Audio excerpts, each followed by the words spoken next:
કાંકરેજના ખારિયા PM Shri પ્રાથમિક શાળામાં ભાવવાહી માહોલમાં દીક્ષાંત સમારોહ સંપન્ન।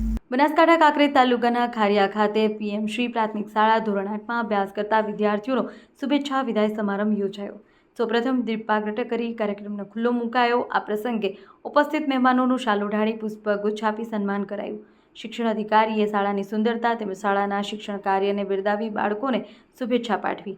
આ પ્રસંગે વિદાય સમારોહમાં તાલુકા શિક્ષણ અધિકારી જગમાલભાઈ જોશી, બીટ કેળવણી નિરીક્ષક ગૌરવ પંચાલ, ભગવાનભાઈ ઝાલમોરા, ગામના સરપંચ કનુભાઈ વાઘેલા, ડેપ્યુટી સરપંચ કનુજી ઠાકોર, પૂર્વ સરપંચ અધરસંગ વાઘેલા, પીએમશ્રી શાળાના આચાર્ય પ્રહલાદભાઈ પ્રજાપતિ, સીઆરસી કલ્પેશભાઈ, શિવશક્તિ વિદ્યાલય ધનુભા વાઘેલા, વિષ્ણુભા વાઘેલા, ચહેરસિંહ વાઘેલા, બંને શાળાના શિક્ષકો, ટ્રસ્ટીઓ, ગામના યુવાનો, વડીલો, આગેવાનો, વિદ્યાર્થીઓ બહોળી સંખ્યામાં ઉપસ્થિત રહી વિદાય લઈ રહેલા વિદ્યાર્થીઓને શુભેચ્છાઓ પાઠવી હતી। અહેવાલ મા ન્યૂઝ, વી.કે. ડાભાણી।